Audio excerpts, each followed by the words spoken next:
Welcome to another episode of the River Run Podcast. I'm your host, Adam Fraser, and I welcome you. Let's get this show started. I'm pretty excited because my guest here is he is the Smallmouth Crush. He is the gentleman out there teaching us how to fish for smallmouth, and at the same time taking all the folks from Canada and the U.S. fishing on St. Lawrence River, Lake Ontario, just about anywhere where you can find Mr. Travis Manson.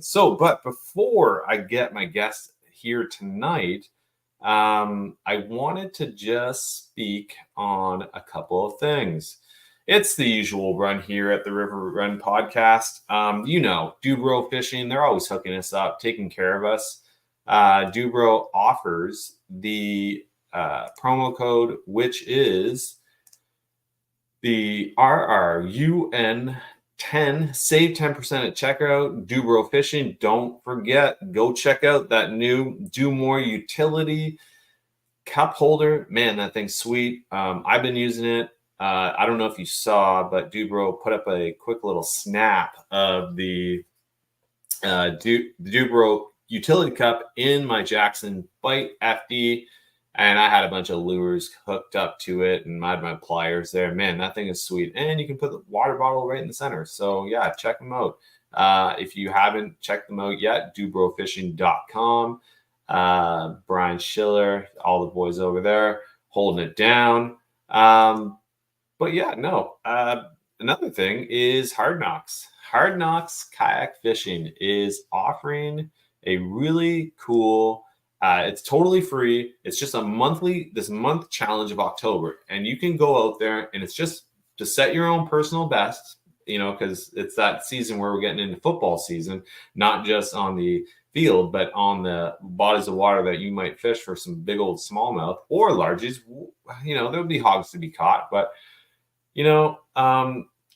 all you got to do is, submit a fish. Hard Knocks Kayak Fishing is on Instagram and at the same time on Facebook. Check them out. Steve Veit, former guest here on the River Run Podcast, sharing all the passion for kayak fishing, his group that he runs. So go out there and I think at the end they got some sweet prizes that they're going to give away for each week winner. So catchboard, I don't think you need identifiers or anything like that. It's free. Just go out there, fish. You could win some cool prizes. The River Run Podcast will definitely be throwing some prizes to Mr. Steve Veit's way. But another thing I wanted to talk about too was it's going to be happening this weekend, the 4th and the 5th of October. But that's Broodstock, which is the Kayak Adventure Series. And it's going down in Bowling Green, Kentucky. Now, Drew Gregory first went and did something really amazing. He made this 100% hurricane relief. And what he's doing is saying there's no registration. You're going to go out there, you fish, help us out by donating. There's a lot of folks down who were affected by that hurricane, and its sheer velocity that it brought in rain, which ended up with flooding. A lot of people died. A lot of people lost everything. So I encourage all of my listeners. I encourage anyone, if you have a moment, go check out. You can do it multiple ways. You can donate on the Kayak Adventure Series page. You can also go and any of the hurricane relief tournaments. If you're in any tournaments, there you go. Go do a tournament, all going towards, I know John Rapp, he was talking about one too. So we can all do our part and help these people out. At the end of the day, I'm, like I said, I hope if you are affected by it, that you do find some peace in all of this. And at the same time, don't be afraid to ever reach out. And I encourage all my listeners, do good, positive karma. And that is by helping people out when you can. without further ado, I would like to introduce my guest, Travis Manson. Hi there. Welcome to the show, dude. How's it going? It's going good. Can't complain. Good, man. Good. Hey, I wanted to ask you, well, you know what? Before we dive into all this smallmouth crush talking, where this, because obviously you must have a sheer love for smallmouth fishing as a guide, an angler. I'm going to let you go ahead and just introduce yourself for the folks at home who may have not have heard of you. Sure. Okay. Well, my name is Travis, and I pretty much grew up fishing. That's all I know, and that's pretty much all I do. Just for instance, today I had a guide trip and then got home and decided to go back out fishing until 8 o'clock. So that's just part of my I don't know. I was just thinking about that today. Like, how many times do I launch a boat in a year? And like, just going through the motions, it's crazy to think about it, but I probably put over 200, maybe a little bit more days a year on the water. And that's a lot when you think about it, and especially this time of the year. Now, obviously, I cram a lot of that in between the spring and late fall, and so I get a little bit of break during the winter months, but it's still pretty wild to think that. I originally grew up in Wisconsin, and so I did a lot of fishing, primarily for walleyes, a lot of salmon and trout, and I really didn't get into bass fishing until, I guess it would be my early 30s now. So it wasn't too long ago, although it feels, I guess it was a while ago, but at that time I had no clue. I was intrigued by it, but I was just simply, I didn't know any better. My friends walleye fished, and that's just what we did. So it took me a while to catch on to the bass fishing lifestyle. But once I decided to purchase my first bass boat, it was kind of bass fishing ever since. And since then, there was a good 10 years of just hardcore bass fishing, where now I'm getting back into other species as well, but still continuing to bass fish, more than anything on that list. I recently, within the last couple years, made the move up to this region. I'm in upstate New York now. I've been fishing on the St. Lawrence River and Lake Ontario since 2012, but I bought a house up here. I guess we closed last year in July, and so I used to come up and guide for a few weeks out of a month, and then go back to the Chesapeake Bay, where I also guided for largemouth throughout the year. So it's only about a 5-hour ride, but it was just a lot of back and forth, and I decided I just strictly wanted to focus on the fishing up here on Lake Ontario. So now that's pretty much what I do every single day out on the water. So you come up to upstate New York, and you're now guiding, like, before we get into this whole guiding aspect, that love for fishing, that drive, that you found earlier in life. Now you've settled strongly with this name, Smallmouth Crush. Where did that come out of? So I was probably 7 years ago now. A buddy of mine was talking about putting videos up on YouTube, and there was, at that time, there was like Fluke Master was one he named. There was a few others. It wasn't so many guys out there, 7, 8 years ago. And so I thought, you know what, this would be cool to do, but I'm like, I need to figure out a name. And I love fishing for smallmouth. I mean, I love fishing for largemouth too, but I really, just because of my roots, I guess, back in Wisconsin and fishing the Bay of Green Bay, Lake Michigan, Door County, catching smallmouth, and then coming up here and experiencing what the St. Lawrence River was all about since 2012, it kind of got my interest, and it's a type of style of fishing I love more than anything. So I just decided Smallmouth Crush, and it was available on all social media platforms, and I ran with it. That's cool. No, that name remember the first time I heard it, I was like, Smallmouth Crush, like this is caught my eye quick, you know. I was Sure. like, what is this? And then, oh no, that I had seen the YouTube and whatnot. Mm-hmm. So I gotta ask you though, why smallmouth? Like, because you guide, like you were talking, you know, you guide for multiple species. You also you've covered the basis in duck hunting, but your passion seems to be truly for smallmouth fishing. And like, what drew you to that? Right. Well, you brought up duck hunting. I kind of love that as well. So I'm torn between both of that side of things. But I guess I really like the environment in the bodies of water where smallmouth live and where they're found most of the time versus largemouth fisheries, if that makes sense. I like clear water.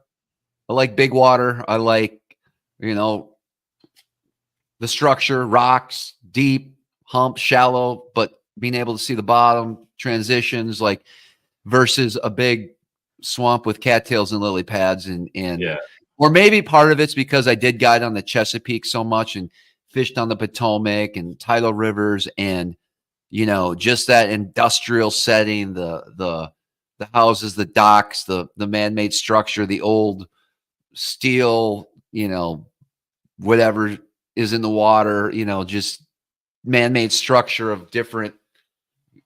I mean, I fished the Delaware River. I mean, downtown Philadelphia, you know, it's not that appealing seeing, I don't know, needles floating down the river, right? I'd rather be out on the, rather be out somewhere else catching fish. So it's funny you mentioned that. The amount of some of my guests have mentioned certain bodies of water, and they're like, yeah, like it's like just loads of needles. Like, sure, wow, like I don't think I've seen that personally on the St. Lawrence River where I am.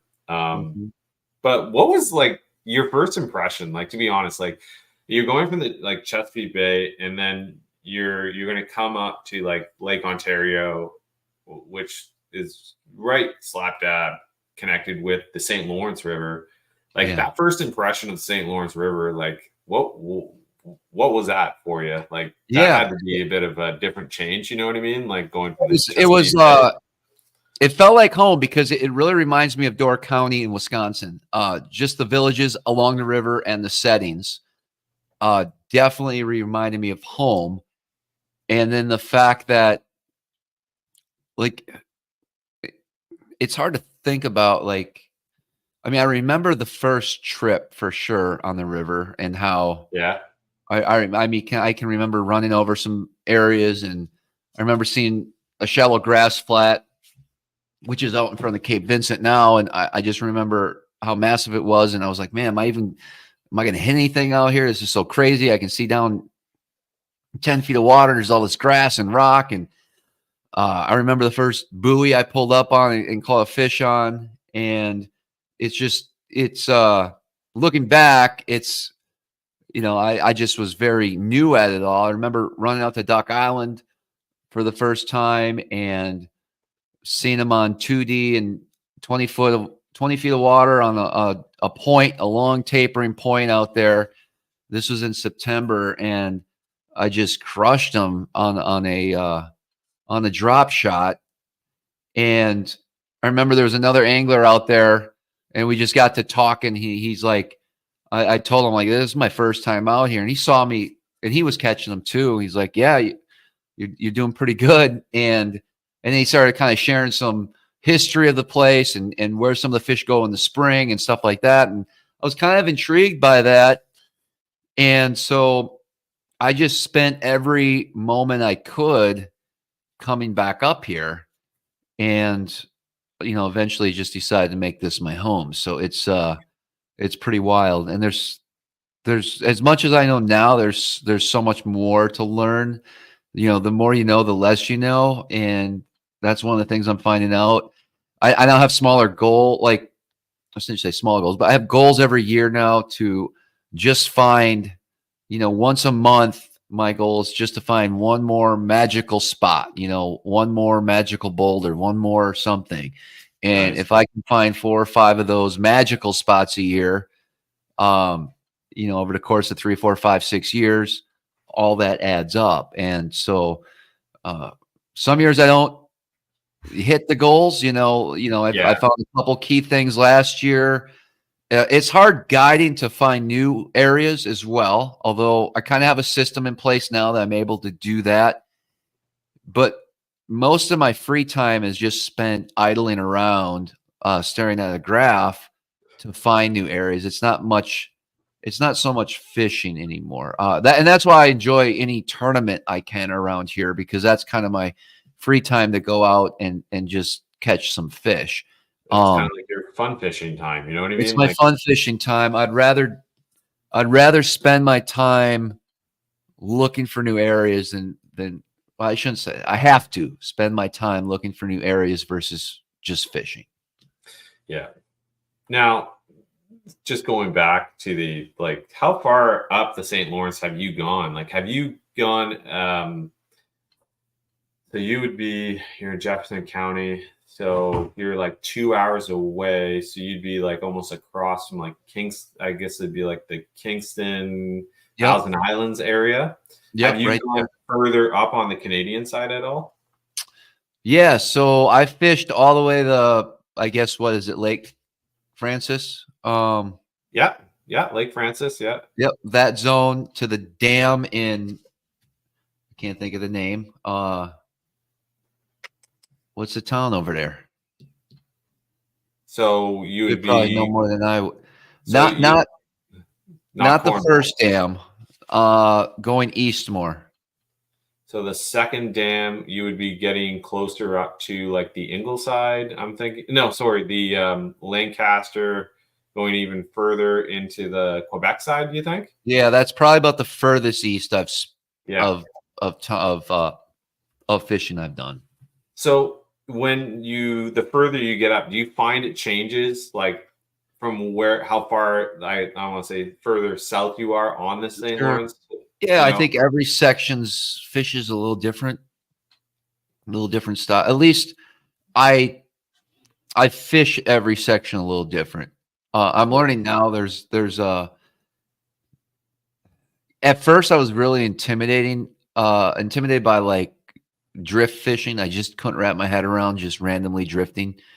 And that was probably 7, 8 years ago, where I was just like, wow, this is what you need to do in certain applications. And so I concentrated a lot of my time in the river doing that.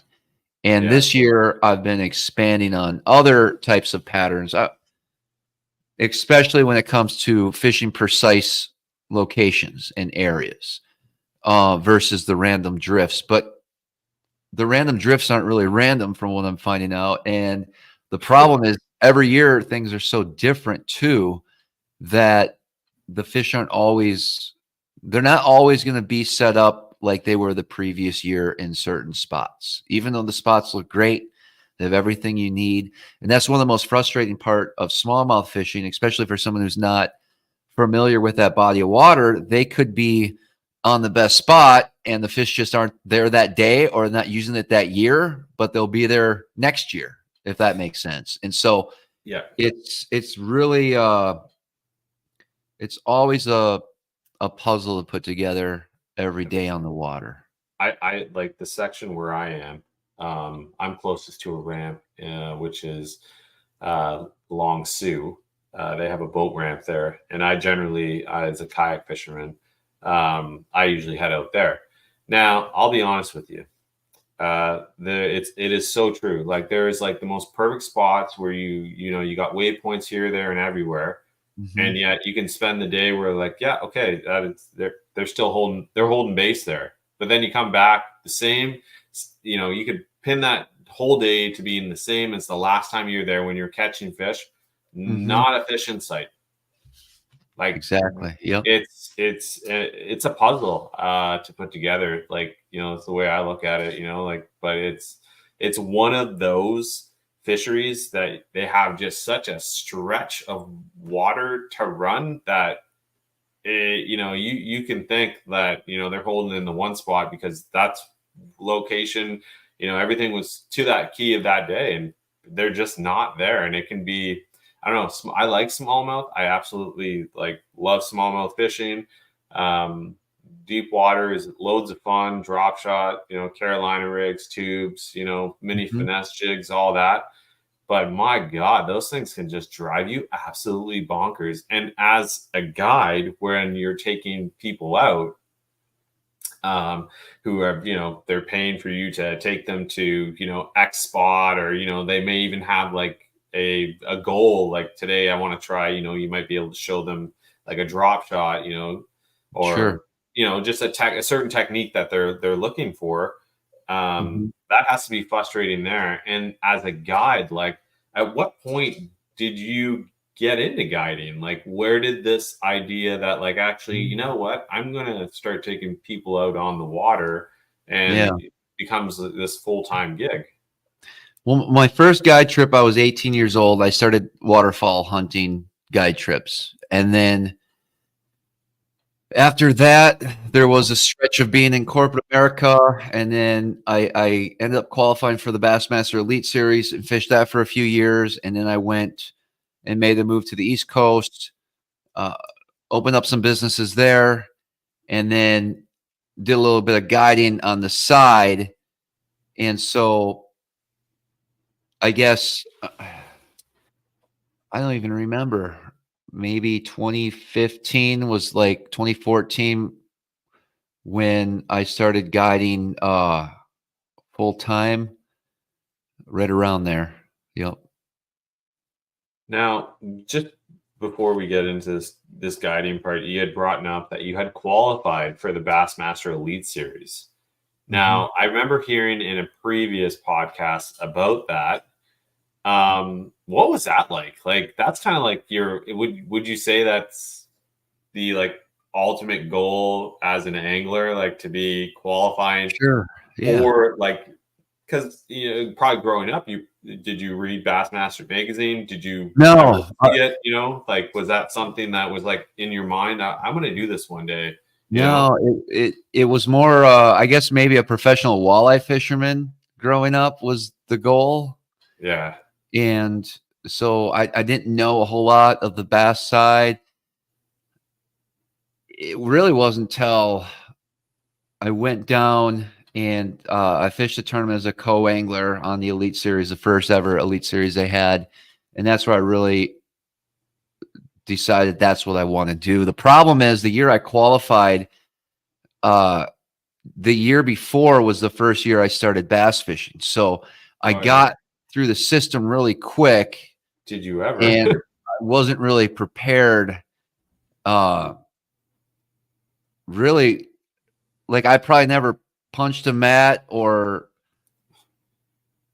a year ago I didn't know what a Cinco or a brush hog was, and now I'm fishing against Kevin Van Dam and, you know, Skeet Reese and Mike Iaconelli. So it happened really quick, and that was kind of I guess the learning curve there was just, never fished outside the state of Wisconsin. So now I'm all of a sudden traveling all over the country. Yeah.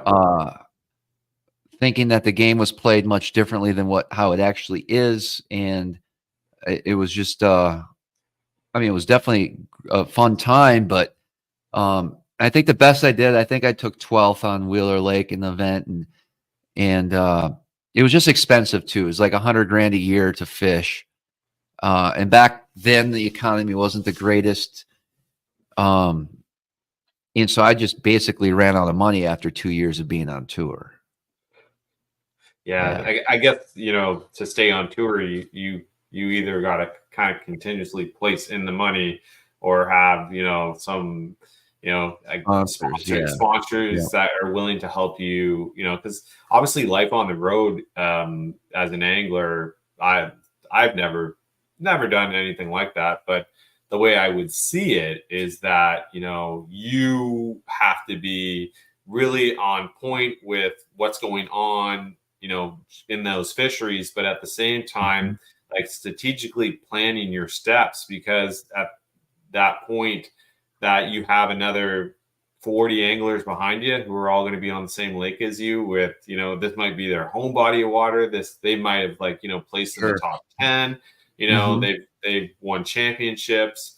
At the same time, there's probably a mental game involved too, that sense of, I don't want to necessarily feel defeated on the road, knowing exactly what I need to do to get to have enough money to do this. But at the same time, go to these fisheries and produce so I can hopefully cash a check, Sure. Yeah, absolutely. So, but let's get back to this guiding. Like this is cool. So as a guide, like you said, you do the St. Lawrence River and Lake Ontario. You also do Chesapeake Bay. Used to. No. Okay, I wasn't sure if you're heading back down there.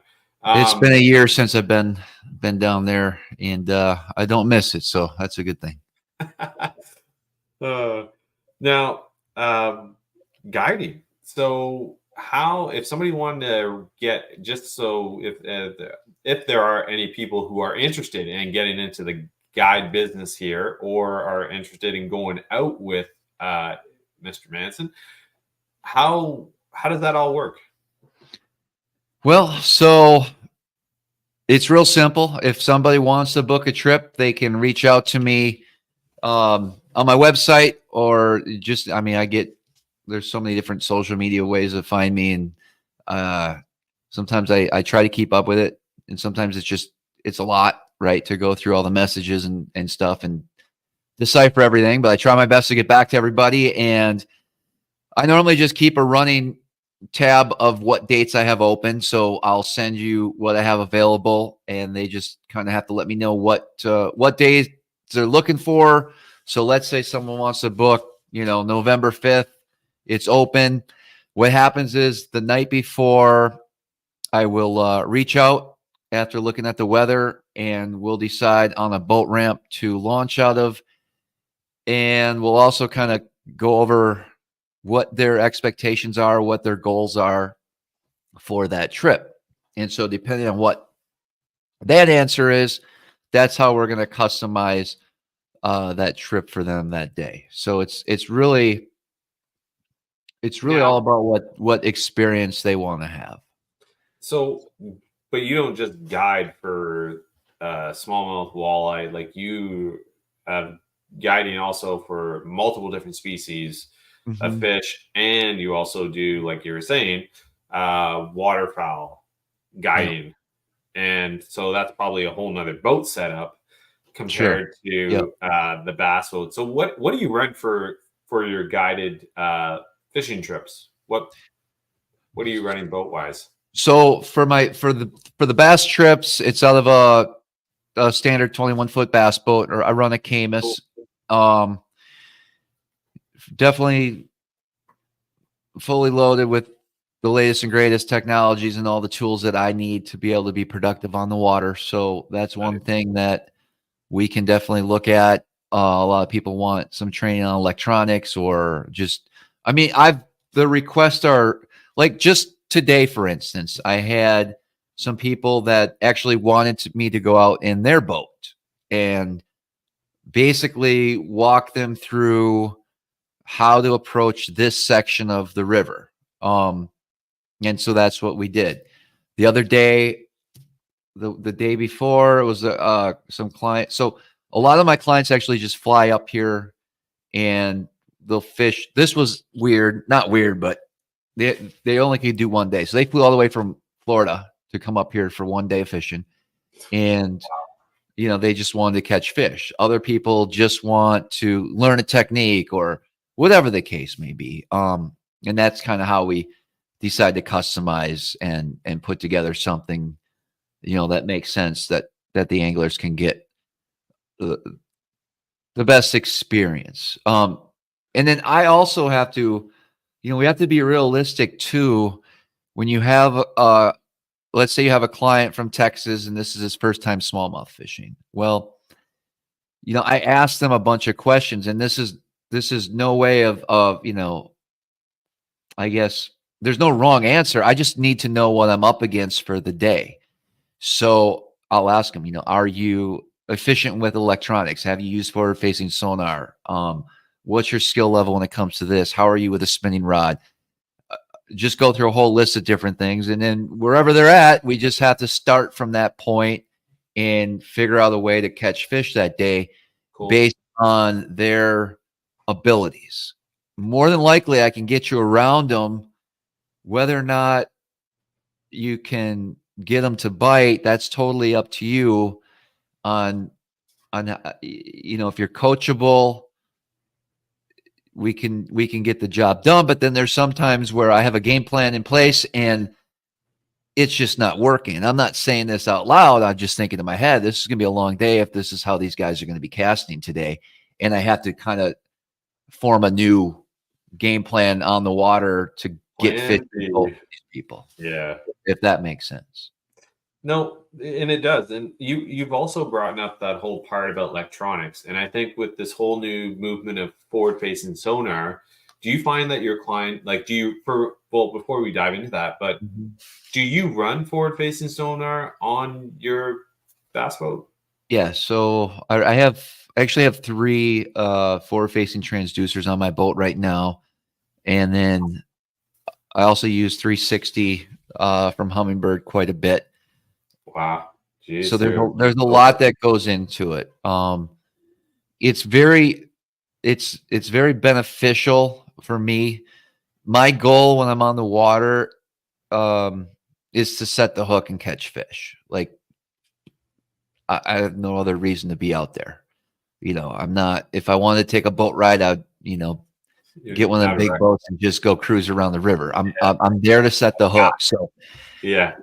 Electronics allow me to do that. I can cover water way more efficient. I can see where the fish are located. I can see if there's fish on this spot. I can just go run so many areas until I locate fish. And so I know there's controversy for some reason over technology like this. I don't understand it. I can't see myself fishing without it, especially deep anymore. I would probably do something else with my life if I didn't have forward facing sonar. I would not want to sit there and randomly waste time casting anymore. Man, that is a very honest opinion there, I have to say. Okay, so we've broken the ice on forward facing sonar. Like we understand where he stands on this. And I don't personally have forward facing sonar by any means. Hey, if you want to use it, use it. If you're against it, you're against it. Like, to me, at the end of the day, it doesn't change my passion for fishing.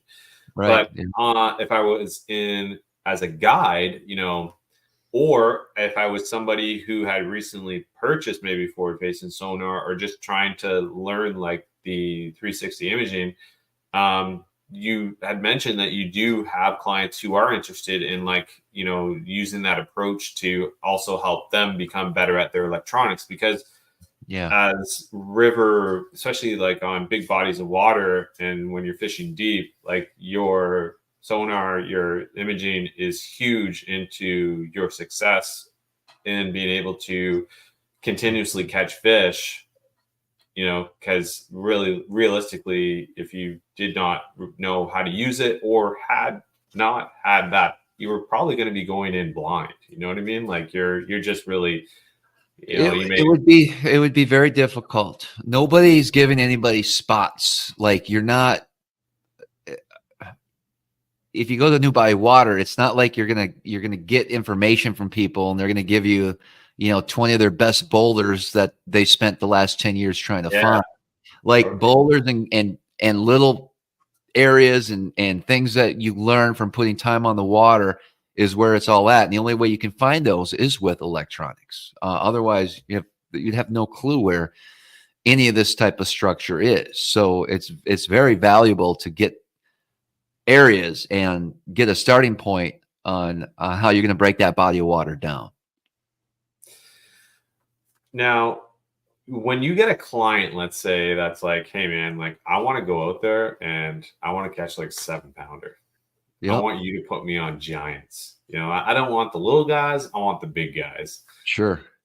How do you how do you approach that? Like, because obviously you might like as smallmouth Um, are like moving, you know what I mean? Like yeah. that's got to be a bit of a okay. I Like, don't I don't mind that at all. That would be, we would be in kind of tournament mode. We would be where historically bigger fish have been caught in the past. We would be presenting with that type of technique or whatever the case may be for that area. And that's kind of how we would approach that goal. now, did you fish? Just out of curiosity, did you fish that the bass tournament that was out of, I think it was like Ogdensburg, New York, where that guy caught that 9-pound? No, so Smallmouth? I did not fish that one. That was some I'm not sure which event that was. I don't think that was any open or anything like that. I think you had to Okay. be part of something in order to fish that one. But no. Yeah, that fish right there. Like, did after you had brought, because did you not have that gentleman on your show? Your Yeah, yep. podcast? I know Okay. him. I know him personally, so we had him Okay. on. And yeah, he caught it. It was a 9-pound even Yeah. out of the St. Lawrence. Yep. Now, after, I was just curious because as a guide, and with social media and how fast that, that photo of that fish got out, I'm sure he was probably on multiple podcasts, Sure. loads of interviews.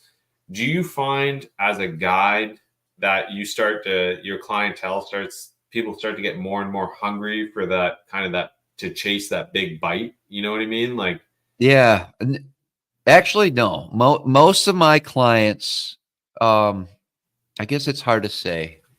A like large percentage have never been up here and they're traveling from different parts of the country. cool. Then you have a percentage of them that do come up here, love it. They just want to get some of their skills fine-tuned. Then you have guys that just, they just want to go and enjoy a day and catch some fish. And a lot has to do with, my YouTube videos, the stuff I put out, they're already kind of fans of that content already. So most of them know who I am or watched a lot of videos that kind of drove them, because that really is the marketing machine that guides the business. I pretty much,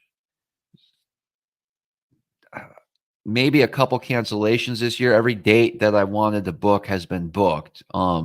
I do about 115 bass trips a year. And so, and I probably could do more.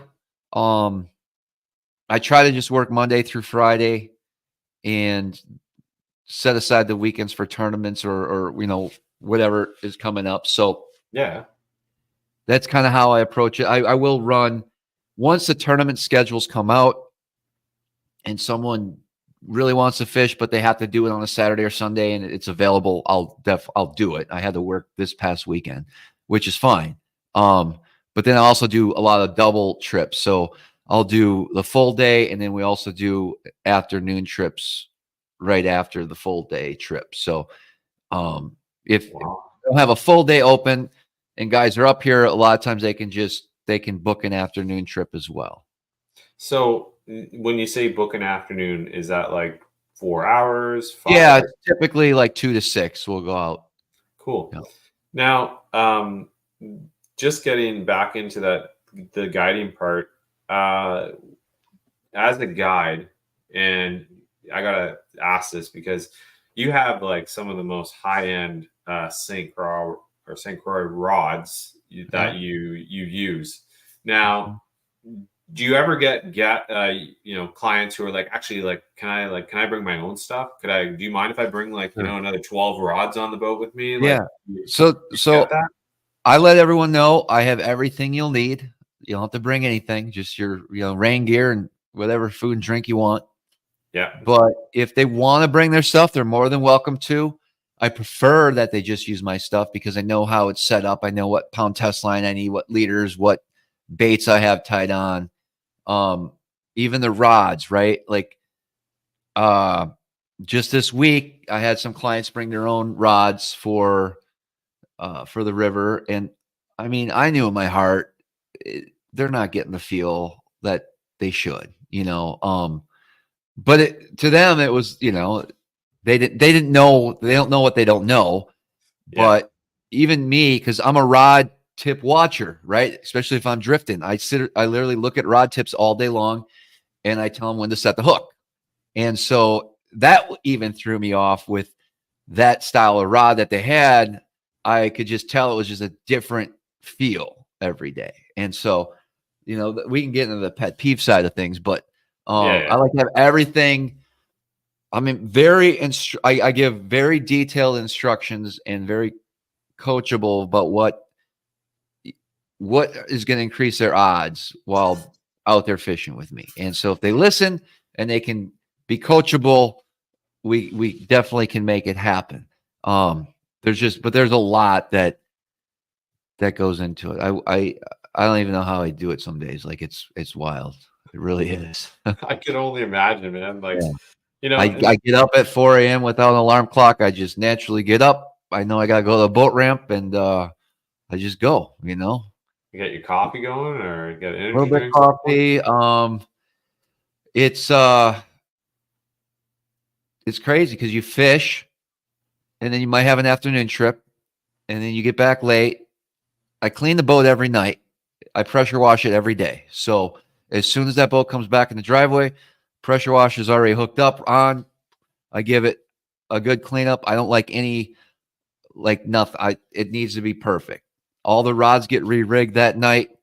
Tackle's always organized.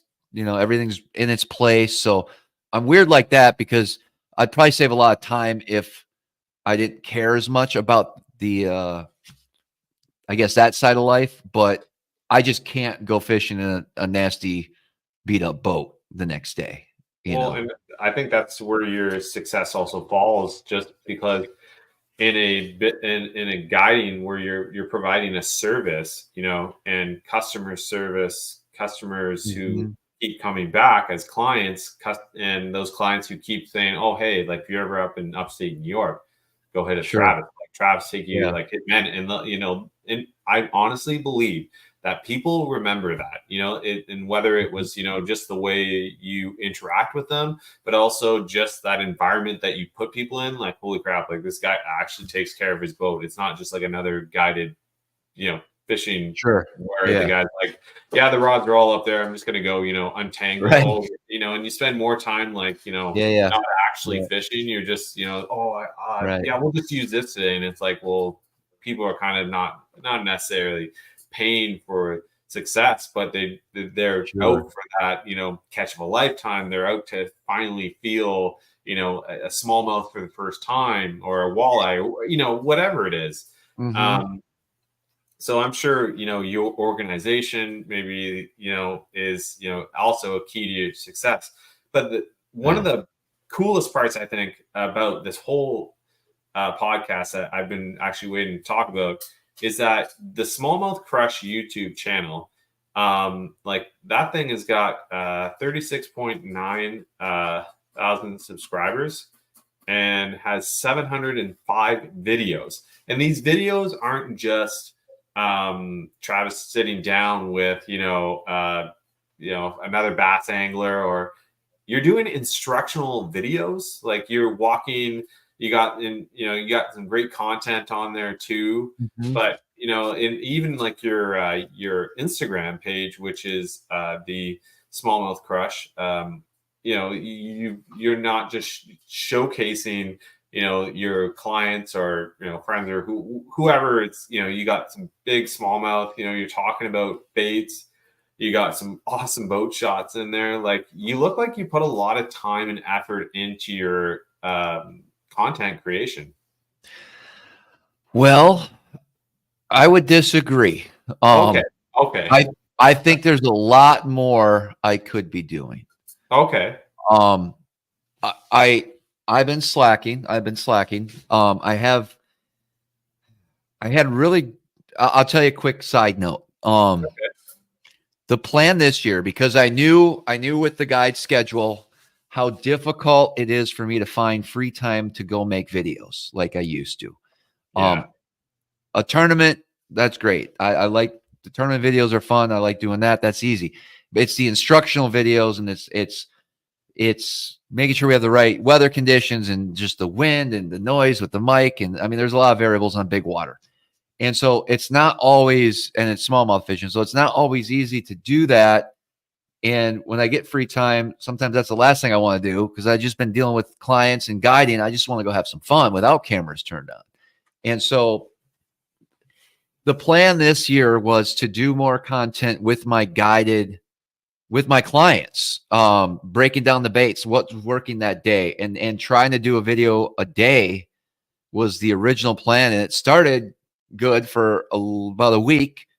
And I actually had a little issue with my boat. My boat this spring heated up a little bit, started on fire, and I had to get a loaner boat, and there was a bunch of insurance stuff tied into insurance issues with that situation. So I just, without getting into details, I had to take some of the guide stuff down, and I had to kind of postpone some videos for a little while until I figured out what direction everything was going to fall in place. Everything worked out. But there was some weeks of intense wondering what the outcome is going to be. Wow. And so I'm hopefully going to get back to that next year and doing that because I would like to put more content out there. I'm just not having the time with guiding every day to be able to do it like I used to. So I do appreciate that, but and I do try to get some videos out. Yes, there is still videos being put out. There's good stuff, man. But I think I could do a lot more and a lot more thorough job with that in the future. So this I'm is trying to find your boat a way thing. to do that. You know, I feel like you're taking the same direction. You're talking about your guiding, like, you know, you every night you wash in the boat, you're cleaning it out, you're organizing, re-rigging. I feel like this is like the direction you want to take with your YouTube, social media. You know what I mean? Like you sound like you really want to take it to the next level. Yeah, trying to figure out how to do that. I think the biggest thing was we have our live show every Monday, and we have such a great core group of people that follow the channel and people that understand, you know, that want to learn, and that's great. But we've been a little bit some of the YouTube algorithms and things like that, especially on some of the topics that come up on live stream shows, because it's not always about fishing. We like to go a little crazy at times, and that kind of hurt the the algorithm with YouTube over the last couple of years. And so I've been a little bit more quieter on my views on other things besides fishing, and hopefully we can get that going back on track and grow that channel. But it's all about I have to do a deep dive this winter, probably more about, you know, the proper way to put content out there. Like everything's self-taught for me.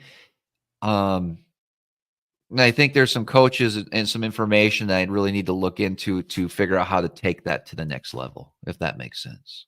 Yeah, no, it totally makes sense, man. And like I said, I think you're headed in that direction just by the basis. And it's funny because I remember when I messaged you, I was like, "Hey, man, like would Monday night?" And then you're like, "Yeah, I got my live," and I'm like, "Oh, I'm an idiot!" Like you asked the guy to be on the podcast. Yeah, okay, Right. You should know better. You should know Well, better. and that actually what happened that night. I didn't even get to the live because I had some stuff come up. So that was a live we missed last week, I think, for the first time in a while. But we try to go for, you know, every Monday, so it's a weekly deal. I enjoy it when I'm doing it, but I think about it on Monday, like, oh man, I got to sit in front of the computer and talk to someone for 3 hours and talk fishing tonight. And I was like, Eric, my co-host Eric, you know, he gets me fired up to do it, but there's Mondays where I'm like, I really don't feel like sitting in front of the computer. I need to get work done. I need to get things rigged. I need to do something. I need, you know, to be more productive. And then we always end up staying on till midnight or 1 o'clock a.m. sometimes. So it is what it is. But I do enjoy it when I'm on. But it's the preparing for it. It's the, I don't really do a whole lot of marketing of it other than sometimes mention it in some videos, which I don't know. There's just so much information out there. I just feel like I don't have time. I'd love to put clips or highlights of the past show.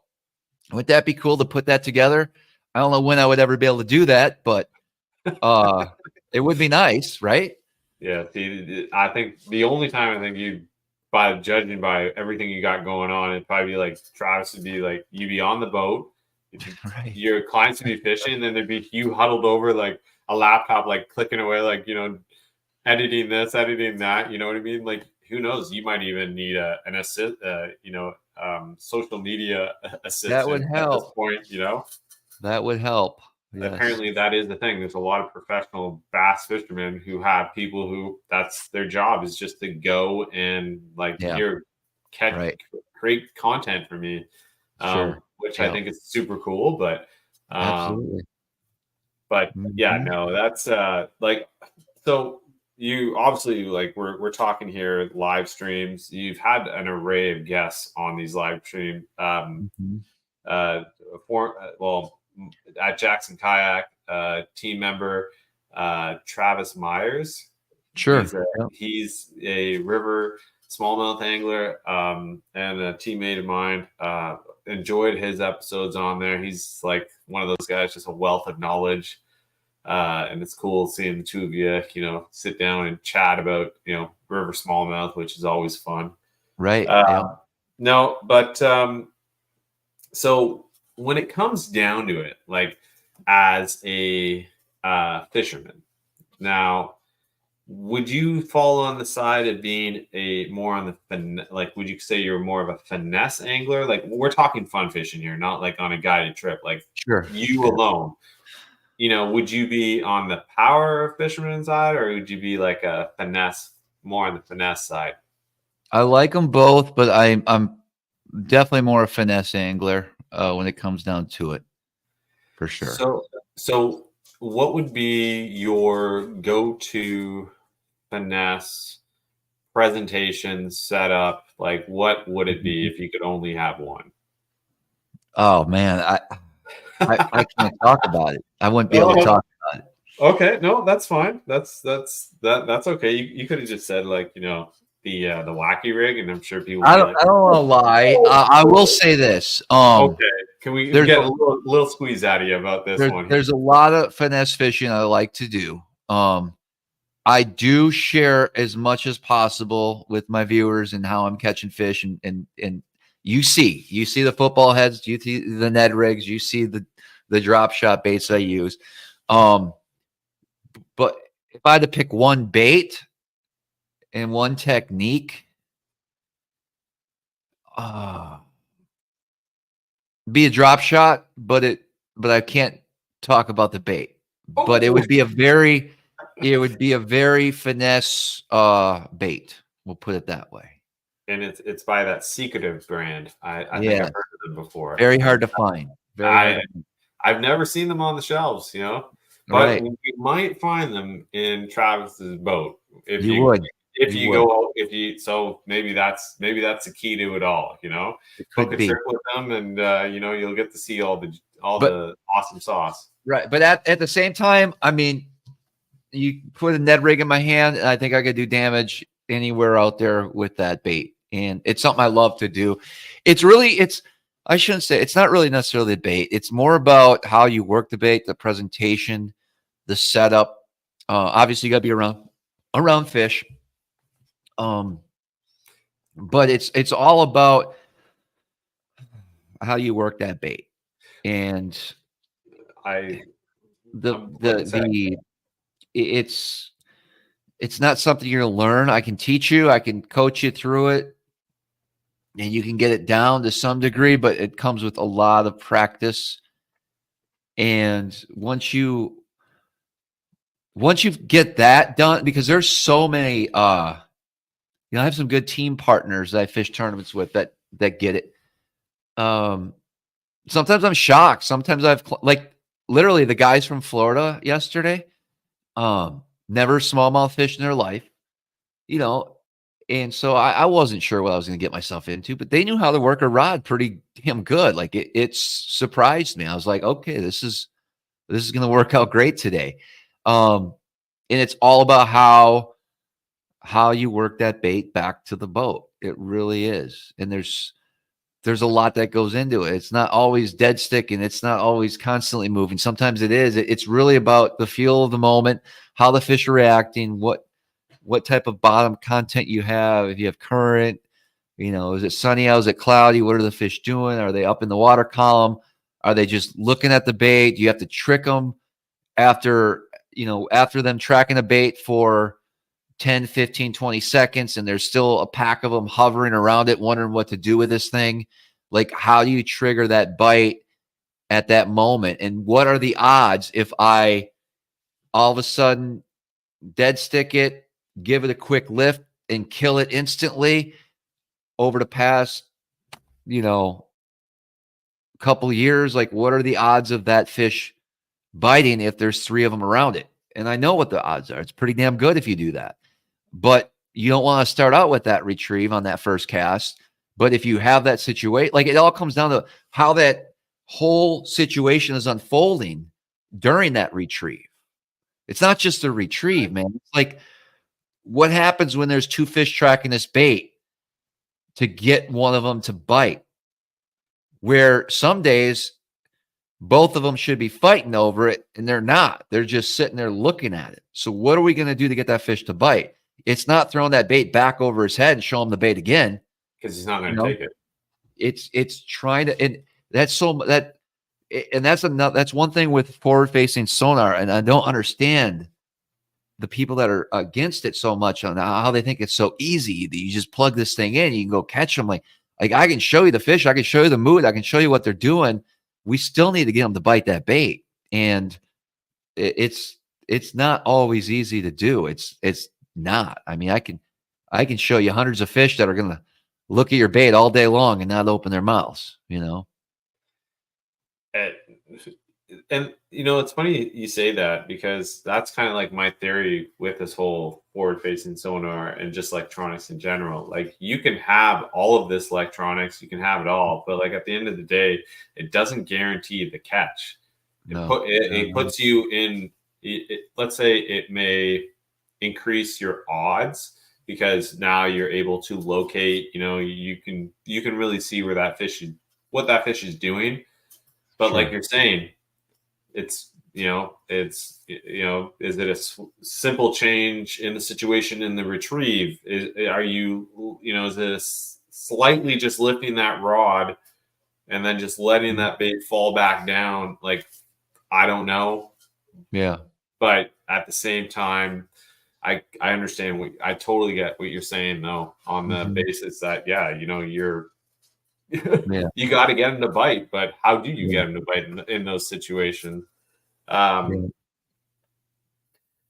that's presentations, and like I said, if you want to know what the secret drop shot bait is, well, you're going to have to book a trip with Travis, because there won't be any videos, because they'll probably be blurred. But the Smallmouth Crush approved the jigs.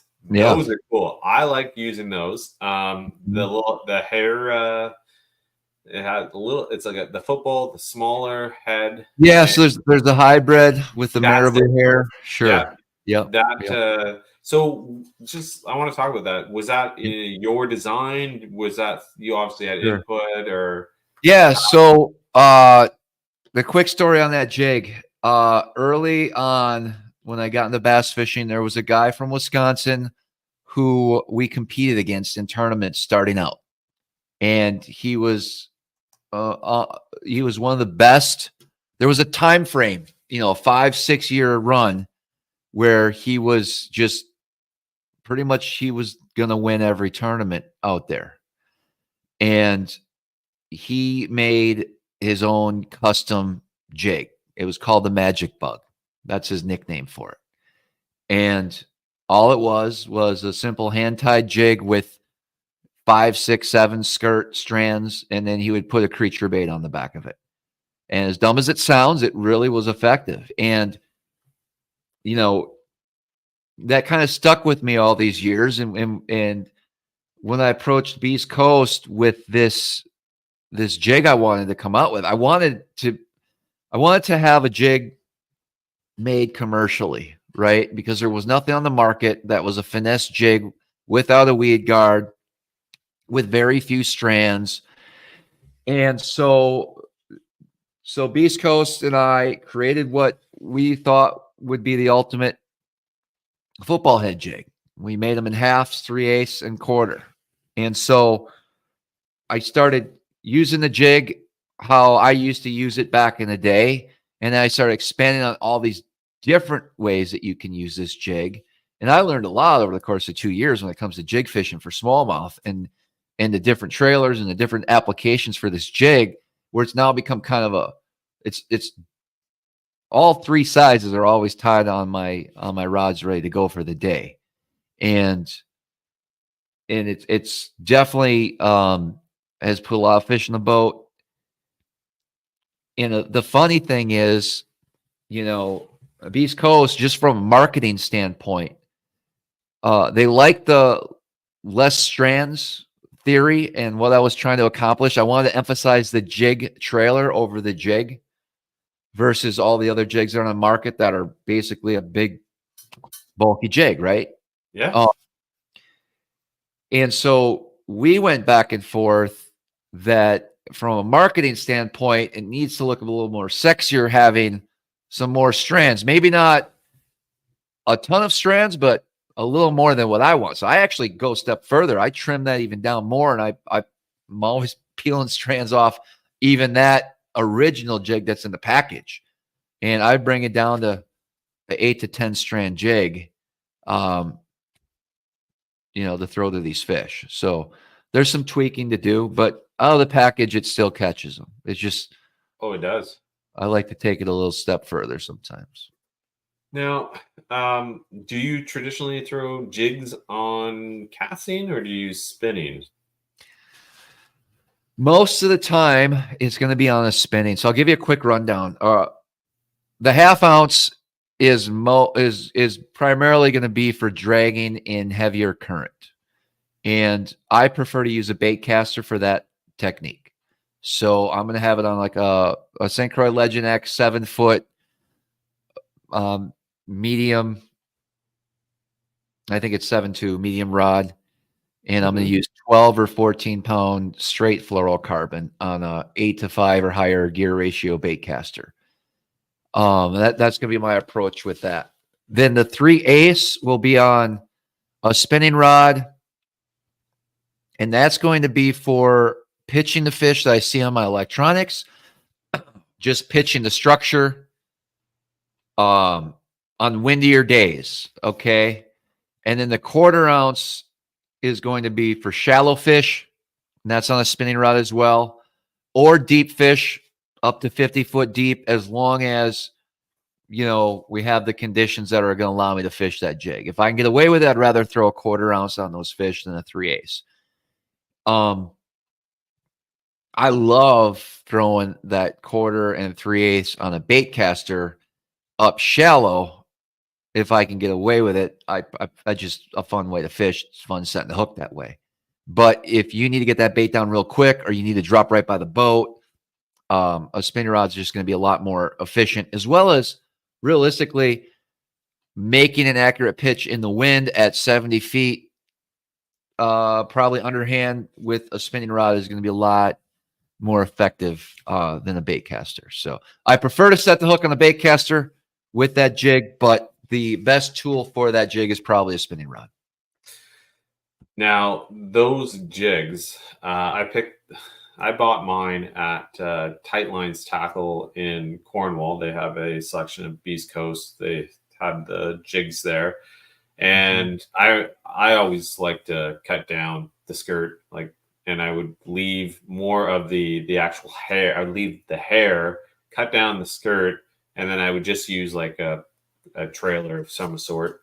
Yep. And man, I loved dragging those with spinning. Like it was a blast, and the attention. I just felt like, because when you hold like a regular, I'm just gonna say a regular football jig, you know, it's got a bigger hook. Sure. You have, like you said, it's a bigger profile. It's much more skirt material to it. Where this thing is, it's just like smallmouth appetite right there. Like it's just this.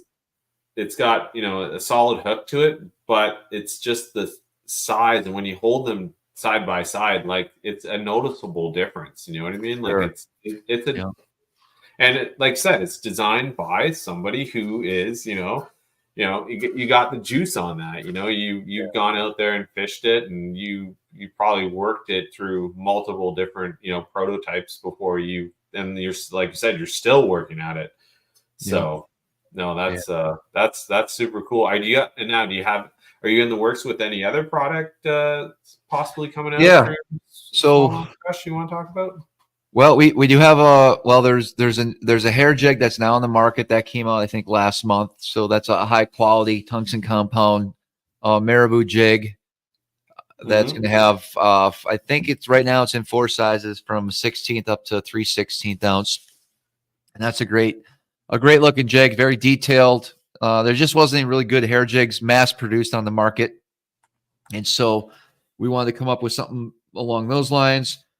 And there's also going to be a specific trailer that we're working on for that sniper jig in the future. And then I also have a bunch of other ideas. But I do team up with other companies. You know, I work with Great Lakes Finesse as well. We developed the drop minnow, which has been a very good bait over the last 2-3 years now. I work with Procure with a special scent specifically designed for smallmouth that's really good. I like to marinate saute the baits in that, you know, overnight. And you're into marinating baits. Yeah. So do you marinate for just like 24 hours, or are you one of those guys that marinates for like? No, it depends on the plastic, because you got to really watch it. It can mess up some of your plastics. Like if you decide to dump, you know, 30 different plastics in a container and marinate it, and then don't use them for 4 weeks, you know, you could have some issues. But my tournament bait's ready to go. I definitely would put some of that on it. I prefer to have it at least the night before. I feel confident if you put it on the water, it'll work too. It's just a little messier and time consuming, but that's more of a confidence thing. If money's on the line, or I want to make sure I get the bites, I'm gonna at least try to control everything I can, right, in order to do that. So I will definitely take the time, and that's a whole nother. My tournament prep is pretty insane. Even for just a small little 30 boat tournament, the next day I treat it like it's the Bassmaster Classic, and that's part of my enjoyment. Like I like that night before prep work, even though it keeps me up till 1 a.m. and I got to get up at 3. You know, but I wouldn't have it. There's no way I could be in bed at 7 before a tournament ever, which is what I need to do to get some sleep. But I just find more enjoyment tinkering around, making sure everything's ready, making sure the ice is ready, making sure, you know, the food's prepped. I want to walk out of that, open that garage door, have that stereo blasting at 3 a.m. and to my walkout song as I walk down to the boat and get ready for it. You know, what's your walkout song? It varies. It varies on my mood. What was the last one? I think it was some song by Ludacris. Roll Out. I think that was it. Oh, yeah. Luda. I like that. Roll Out. Yeah. Yep. So okay, so hold on a second here. Just before we go back to this whole scent part, but yeah. So there's like this whole idea that you pump yourself up, you get in this mindset, right? And you're getting hyped up with some music. So you're kind of almost like a, you know, NFL or professional athlete when you see them like sitting in the locker room and they're like, you know, bobbing their head and they got their headphones on, you know. So like just curious, but like, what goes through your head at that time? Like, what are you like? What's going on up in Travis's brain? It's everything, man. It's the prep. It's the decisions. It's I don't sweat it. My approach is so much different than it used to be. Man, I used to freak out when that flagpole's blowing at 3 a.m. when I wake up, and now I don't even care where I'm going to have to fish. Just let me see what the weather is when I wake up, and I'm going to pick a zone based on the conditions and the weather, and I'm going to do my best in that zone. I don't care if I got fish 20 miles offshore in a spot where I caught them yesterday. I know there's 25 pounds sitting there. It doesn't matter to me anymore. I used to care. I used to drive my boat 2.5 hours one way to get to those fish, and then realize it's still too windy to even properly present a bait on these fish. Now, just circle a map and I'll go fish it. Like, that's how confident I am in that. A winning bag can come anywhere in this system. There is no spot. There is no area. It can come from any section of the river or the lake. And I just need to know what I'm up against for weather conditions for that day to go do it. So, I mean, that's what goes through my mind. I love my tournament partners. I have one main man, JP, but he's been kind of busy at times lately. And so I got another buddy of mine, Tom, and they're different, two different personalities. And so I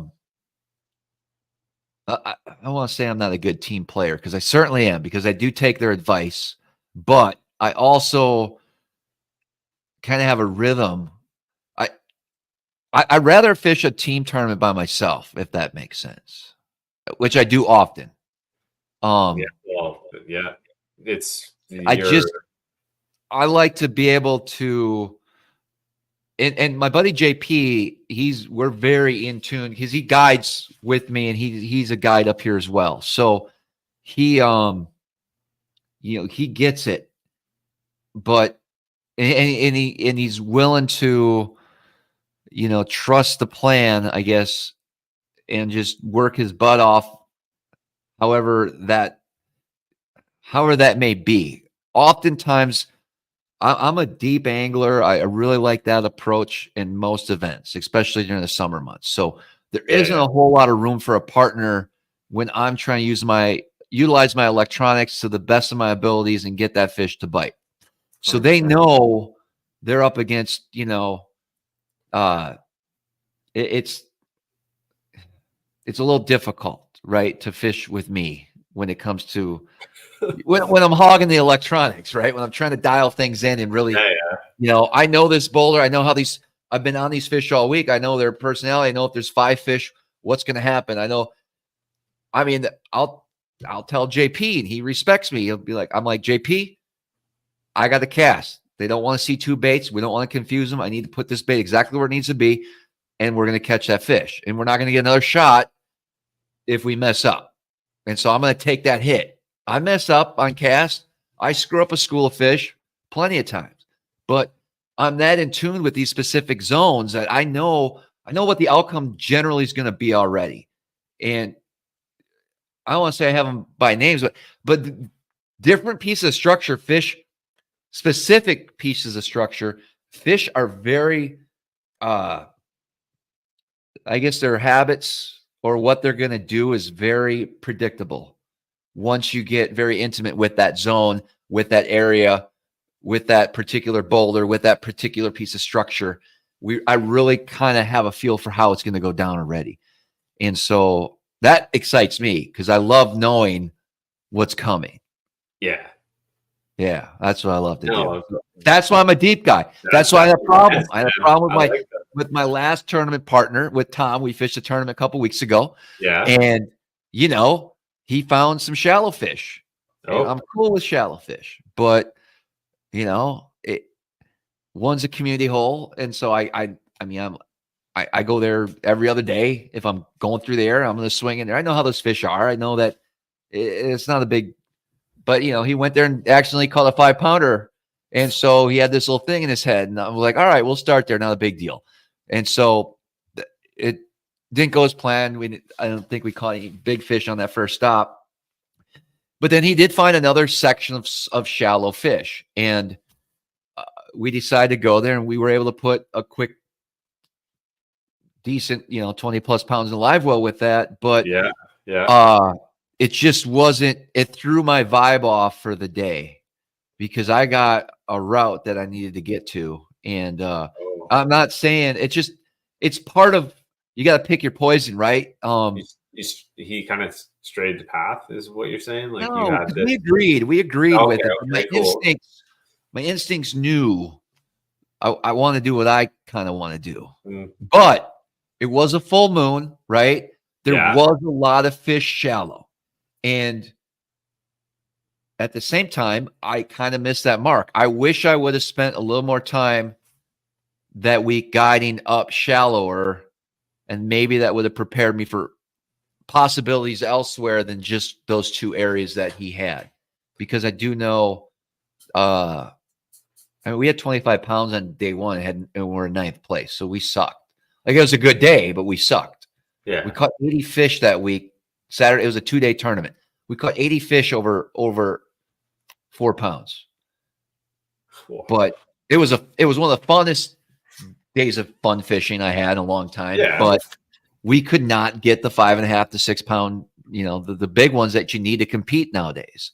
We just couldn't find them. We got carried away with a pot of 4 to 4.5 pound shallow fish that we just couldn't help to stop casting to and leave. We just stayed there. What's an average bag? Like, what's for your end of the? I think it used to be 25 pounds, and you thought maybe you had a shot to win that day. And now someone comes in with 27. At least one person. Jeez, it's crazy. That's on a good weather day. Okay, a bad weather day, I think you can still get it done with 23, 24 on the bad conditions. So, as we come to the end of this podcast, I want to ask you, what's up? What's next for you? What do you got going on? Man, obviously guiding. You got some sea duck hunts. We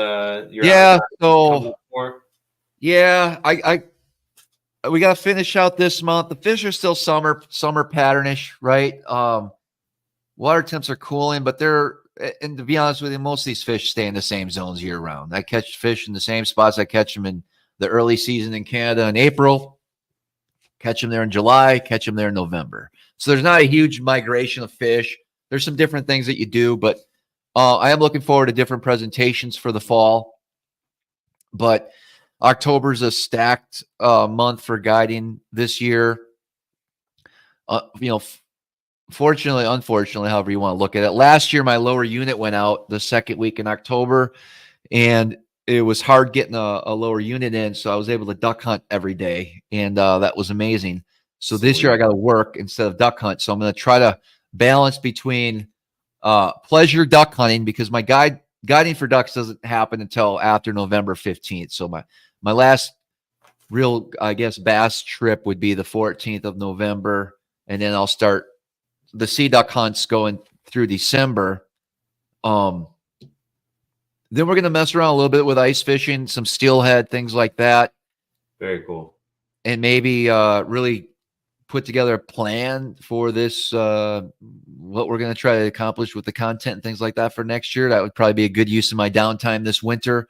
But then literally time flies, and it's going to be March, and we're going to be getting ready for April smallmouth fishing again. So it goes by quick. The downtime goes by fast. It really does. Now, you said you do the early season up here in Canada. Is that, do you start that early season in March, or do you?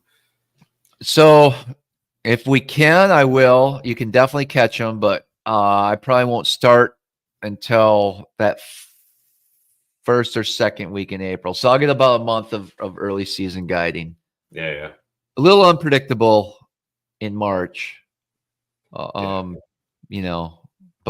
I'll be out there regardless. You'll be out there regardless. Right. So, Travis, I just want to say thank you so much for stopping on by the Sure. River Run podcast, dude. It was super awesome talking with you. For the folks that might want to come check you out, they can find you where? Website smallmouthcrush.com. Otherwise, you can try to find me on Facebook or Instagram. Probably the best is just text me. I mean, it's hard to keep up with everything. Like sometimes I'll get like a request for a trip, and if I don't respond or I got something going on, and then I'll remember a day later, and now I got to remember where did I even see it, and now I got to check all the different social media messages and try to find this dude that wants to book a trip next week. And it's like, just call me or text me. That's the easiest way.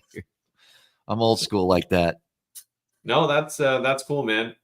So yeah, no, at the end of this show, thank you once again for stopping on by the River Run podcast. I'm your host, Adam Fraser. My guest tonight is the one and only Travis Manson. You know where to find him. He's just let you know. Also, if you want to know that secret sauce about that drop shot bait that he's he doesn't want to talk about, he might be on one of those guided trips. If you like to duck hunt, St. Lawrence River's got a lot of ducks out there. Lake Ontario's got a lot of ducks out there too. So if you're into blasting ducks, get out there. Like Travis was saying, he offers guided hunts for that also, with the array of multi-species of fish that he'll guide for. But yeah, don't forget, you can always check out the River Run podcast on multiple different platforms: Facebook, Instagram, YouTube, River Run Podcast TV. Hit the subscribe and like. Do the same for Mr. Travis Manson, the Smallmouth Crush. He is going to be firing that thing up come the new year, it sounds like. So I'm your host, Adam Fraser. Don't forget, you can check out multiple different paddle and fin shows Monday through the weekend. You can see them all on the Paddle and Fin YouTube, and at the same time, Google Podcasts, Spotify, all that. Check it out. Paddle and Fin. This is the River Run podcast with my guest, Travis Manson, the Smallmouth Crush, and we will see you later.